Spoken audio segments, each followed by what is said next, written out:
Bueno, un tema que vamos a analizar justamente junto a Cristóbal Rovira, director del doctorado en Ciencia Política de la Universidad Diego Portales y además panelista habitual de Cable a Tierra. Cristóbal, muchas gracias por estar con nosotros. Muchas gracias. A ver, primero sería bueno, yo creo, que clarificáramos, porque hay mucha confusión de conceptos. Algunos hablan de se ha firmado la paz. La verdad es que no se ha firmado la paz y así lo sabemos. ¿Qué es lo que se ha firmado concretamente hoy día en La Habana? Como tú bien indicas, lo que hay es un proceso de negociación bastante largo y el día de hoy es un hito importante porque hay un acuerdo respecto al cese al fuego que es por ambas partes. Vale decir, tanto el gobierno de Colombia como las FARC han dicho de que van a dejar cualquier tipo de hostilidad militar, lo cual es sobre todo importante para el caso de las FARC. Eso va en el futuro próximo, se supone que de aquí hasta se habla de julio o septiembre, donde va a haber un acuerdo propiamente tal y que ese acuerdo después va a ser refrendado a través de un plebiscito. Pero lo que el día de hoy se firmó es simplemente el cese al fuego. Es un gran paso, no estoy disminuyendo. Tremendo paso, histórico. Es un tremendo igual. paso, pero ojo que todavía falta ver el acuerdo, lo cual va a tardar un poco de tiempo. Una de las cosas a las que se han comprometido ya hoy día las FARC, que es histórico de verdad, es a dejar las armas y dejarlas materialmente, entregarlas y entregarlas bajo supervisión de la ONU. ¿Qué tan importante es este hecho y qué seguridades hay de que efectivamente entreguen las armas? Bueno, yo creo que una de las cosas interesantes de este proceso de negociación es que han habido distintos actores involucrados y las Naciones Unidas ha jugado un rol trascendental y de hecho es un tercer actor de que no es ni juez ni parte en esto y por lo tanto es el que le da una gran parte de legitimidad hacia cese al fuego. Y uno de los aspectos claves es lo que tú mencionabas, de que la FARC se compromete a entregar todo el armamento que ellos tienen, está bastante especificado en qué temporalidad lo van a hacer y que las Naciones Unidas va a ser el veedor de ese proceso. Inclusive se ha hablado de que ya se sabe qué es lo que se va a hacer con las armas, se van a hacer tres distintos suertes de monumentos, por así decirlo, uno en Naciones Unidas, uno en Colombia y un tercero también en La Habana, efectivamente. Entonces, que Naciones Unidas esté respaldando este proceso es muy importante para darle legitimidad por un lado, pero simultáneamente también que opere como un veedor neutral en este proceso. En este proceso además se dice que mientras se termina de afinar la paz, se van a concentrar en 23 zonas las fuerzas guerrilleras. Y algunos de inmediato ya tienen el susto de que esto no pase como con Pastrana, el anterior presidente que intentó, no el anterior, sino que el anterior que intentó negociar una paz y que estableció zonas desmilitarizadas y que finalmente le sirvieron a las FARC para rearmarse y fortalecerse. ¿Esas zonas están también supuestamente bajo el control de la ONU, van a estar supervisadas o no? ¿Qué diferencia hay entre una zona desmilitarizada, como fue en su minuto, las que estableció Pastrana en ese intento de llegar a una paz, y lo de ahora? Yo creo que hay bastantes diferencias. Primero que nada tenemos que tener en consideración que el proceso de negociación hoy en día ha sido muy extenso y claramente han habido una serie de hitos que han ido avanzando de forma positiva. Y en base a todos esos hitos, hoy día se llega a este gran acuerdo de despacificación que incluye estas 23 zonas.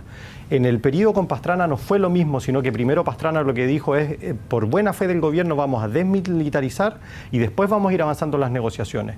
Entonces, obviamente, los tiempos son completamente distintos. El otro aspecto que es central es el que hablábamos delante de Naciones Unidas. Naciones Unidas va a estar mediando y va a estar controlando esos territorios y por lo tanto yo creo que el susto de que vuelva a pasar algo del modelo anterior yo creo que es bastante menor a lo que vimos con el caso de Pastrana. En ese sentido yo creo que hay muchos más motivos para estar mucho más esperanzados en torno a que esto tenga efectivamente un buen puerto, por lo menos en el sentido de que se va a llegar a un acuerdo y que se va a firmar. Otra pregunta es respecto a los detalles de ese acuerdo.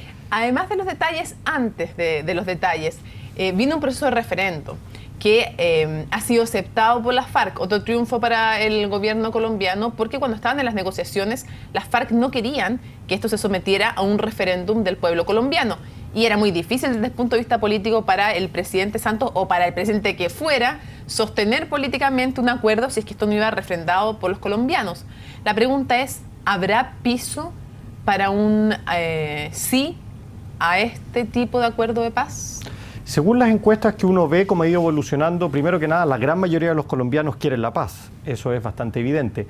El punto de fondo es cuáles van a ser los distintos puntos que van a estar establecidos en ese acuerdo y en base a eso puede influir a que efectivamente se mueva un segmento de la población a estar a favor o en contra. Al día de hoy las encuestas indican que el grueso de la población sí quiere la paz y que estaría a favor de ese acuerdo, pero insisto, hay que ver los detalles y el otro punto que es clave es que sabemos que al menos hay un actor político en Colombia que va a jugarse toda su energía política para movilizar a la gente en contra del plebiscito, que es Álvaro Uribe. Por lo tanto, hay que tener eso en mente también. Álvaro Uribe, además, que es el anterior presidente, el previo a Santos, del cual Juan Manuel Santos fue el ministro de Defensa. Y fue un ministro de Defensa además muy duro, estaba en toda la época de seguridad democrática en que le dieron con todo a las FARC. E incluso este Juan Manuel Santos es un Juan Manuel Santos que como ministro de Defensa tuvo que pedir perdón por las violaciones a los derechos humanos del ejército, que él era su cabeza como ministro, porque mataban a campesinos y los disfrazaban de guerrilleros para cobrarse estos estímulos que se daban. ¿Qué significación tiene que alguien como él, luego convertido en presidente, en delfín traidor, le han dicho de Uribe, sea el que firme la paz? ¿Qué pasa también? ¿Qué pasó en él? ¿Qué evolución tuvo también para pasar de un punto a otro? Yo creo que es muy importante la figura de él por lo mismo que tú señalabas. Él estuvo de alguna manera relacionado con este caso de los falsos positivos que tú mencionabas, que generó mucho debate al interior de Colombia y fuera de Colombia, y él efectivamente ha hecho un mea culpa respecto al rol que él jugó en el gobierno pasado, lo cual yo creo que también le da un grado de legitimidad importante para la misma guerrilla, porque es un actor político que se ha jugado por la paz, pero que también ha ocupado todos los medios de violencia por parte del Estado y logra hacer ese mea culpa. Yo creo que ese no es un aspecto menor y que lo fue transformando en un actor válido por parte de los guerrilleros, obviamente, que dicen con este actor podemos sentarnos a dialogar. Entonces yo creo que ese es un aspecto importante a tener en consideración. Y lo otro que hay que tener en mente es que Álvaro Uribe mantiene hasta el día de hoy una relación muy difícil con Santos y de alguna manera nunca le ha perdonado el hecho de que él haya estado dispuesto a lograr estos acuerdos, que insisto, hay que ver cuál va a ser el detalle. Por lo tanto, ese conflicto entre estos dos actores va a seguir existiendo y va a marcar el proceso del plebiscito que vamos a ver seguramente en el segundo semestre de este año. Uno de los temas que no es para nada fácil de aceptar para los colombianos es que la justicia para las violaciones de los derechos humanos, para los actos de terrorismo de las FARC, que también las cometieron, así como el Estado también cometió actos de terrorismo de Estado, y así está dicho por los organismos internacionales y derechos humanos. Pero vayamos a las FARC. La FARC como guerrilla comete violación de los derechos humanos, comete actos de terrorismo, actos de crueldad extrema, con campesinos, con gente de las ciudades. Entonces, es muy difícil de aceptar para los colombianos. Recuerdo haber estado allá para los 60 años, para el centenario, para el bicentenario de la independencia. Y una de las cosas muy complicadas de aceptar para ellos es que la justicia no fuera total, que la reparación vía justicia, otra cosa es la reparación económica de las víctimas de la violencia en las guerrillas, no sea total.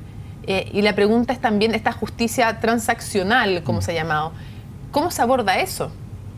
Efectivamente, este va a ser uno de los puntos importantes de ese acuerdo, por eso lo que hablamos en un inicio de nosotros, que es decir, este todavía no es el acuerdo final, es un cese al fuego. En el acuerdo lo que va a aparecer son los aspectos de esa justicia transicional. Transicional, perdón. Efectivamente. ¿Qué es lo que efectivamente se va a terminar por enjuiciar? ¿Cuáles son las penas? ¿Quiénes son las personas que eventualmente van a cumplir una pena? Si esas penas van a ser de presidio, lo más probable que no, que sean de otro tipo. Y todos esos aspectos van a tener una influencia respecto a la legitimidad general que va a tener ese acuerdo para la ciudadanía colombiana, y eso se va a traducir después en el referéndum. Por lo tanto, es un aspecto sumamente clave y que seguramente es uno de los motivos por los cuales ese acuerdo no está firmado el día de hoy y que seguramente va a ser parte del debate que va a seguir en La Habana. De hecho, en el hito anterior, en el preacuerdo, escuchamos algunos de los temas de esta justicia transicional, gracias, y que implica ceder en ciertas cosas para lograr llegar a un acuerdo de paz. Y se hablaba de penales especiales, de personas que fueran como de rango muy bajo, obligadas a cumplir órdenes que eran amnistiadas, también de personas que si confesaban crímenes eran absueltas, o absueltas más bien amnistiadas más que absueltas. Uno se pregunta si es factible una justicia si es que no vemos a algunos importantes guerrilleros tras las rejas, aunque sean un penal especial, si va a ser factible. O sea, ¿están dispuestos a entregar esto? Yo creo que, insisto, ese va a ser parte del debate que se está negociando hoy en día y es una de las cosas que le va a dar mayor o menor legitimidad a ese proceso y a ese pacto que va a haber. Obviamente no va a haber solución perfecta. Similar a la situación que nosotros vivimos en Chile, expresidente Elwin, que falleció hace un tiempo, hablaba sobre la justicia en la medida de lo posible. Va a ser algo similar en Colombia. La pregunta es cuánta justicia efectivamente va a haber o no, y eso es uno de los rasgos que le va a dar mayor o menor legitimidad a ese pacto. Otro de los temas que probablemente es el complejo para ir terminando, Cristóbal, es el tema de la inserción política. Y complejo, te lo pregunto en dos líneas, de que tengan confianza los guerrilleros de volver a reinsertarse en la vida política y en la vida democrática, porque hay en la historia también de Colombia casos en que se les llamó a incorporarse a militantes de izquierda y después se los asesinó. Sí. Entonces, la pregunta es cómo se genera esa y cuán difícil va a ser reinsertarlos políticamente, pero además en la vida cotidiana en que ha vivido, su vida desde niño en la guerrilla. Efectivamente, yo creo que son dos tipos de grupos distintos. Uno van a ser las figuras claves que van a transformarse en un partido político, eso está absolutamente claro. Y la pregunta es, ¿cuáles son las garantías que el Estado colombiano le va a brindar a aquellas personas que van a pasar a ser ciudadanos comunes y silvestres para que puedan hacer una vida normal y se puedan desenvolver políticamente? Y ese es un desafío que va a ser mayúsculo, porque obviamente muchas de esas figuras van a ser, de alguna medida, odiadas por ciertos segmentos de la población, y si es que no tienen medidas de seguridad sumamente altas, podría pasar lo que hemos visto en otros periodos de Colombia. Así es que ese va a ser un aspecto sumamente importante para que este acuerdo pueda lograr sedimentarse. Y el otro aspecto es el que tú dices, ya no de las figuras claves dentro de la FARC, sino que muchas de las personas que trabajaron en esa organización, estamos hablando de mínimo 7.000 personas, estamos hablando que han trabajado 10, 20, 30 años haciendo eso y se tienen que reinsertar en el mercado laboral y en una vida civil de una manera distinta. Por lo tanto, gran parte del desafío va a ser cómo es que el Estado logra hacerse cargo de esas personas. Y esa claramente es un desafío mayor, teniendo en cuenta además de que va a existir el problema de la producción de la droga, de que Colombia va a seguir produciendo droga, seguramente va a disminuir, pero mucha de esa gente quizás dice, dejo de trabajar para la FARC, pero efectivamente me reclutan otros grupos para seguir produciendo droga. Ese va a ser otra de las cuestiones claramente que va a tensionar este pacto, sobre todo su implementación en el mediano plazo. Solo 30 segundos porque se nos acaba el tiempo. Timochenko, no lo mencionamos en todo esto, que es el apodo guerrillero de quien firma la paz por parte de las FARC. Su rol presente, ¿qué importancia tuvo? Y su rol futuro, ¿cuál va a ser? Bueno, él ha sido la figura indiscutible en todo este proceso de negociación, ha estado dispuesto a ceder gran parte de las consignas que ellos tenían y obviamente yo creo que va a ser uno de los líderes centrales en el proceso para defender ese acuerdo y tratar de legitimarlo, porque como hablamos va a haber justicia, pero en la medida de lo posible, y seguramente también va a ser la figura clave en el futuro posible partido o partidos de centro-izquierda que van a surgir a raíz de la FARC. Por lo tanto, yo creo que va a seguir haciendo noticias, no solo en este año, sino que también seguramente en los próximos años respecto al futuro político de la FARC. Cristóbal Rovira, muchísimas gracias por acompañarnos para analizar este día que es histórico, aunque no sea la paz definitiva, pero lograr que entreguen armas y que cese el fuego de manera definitiva es un tremendo paso. Muchas gracias por acompañarnos. Muchas gracias.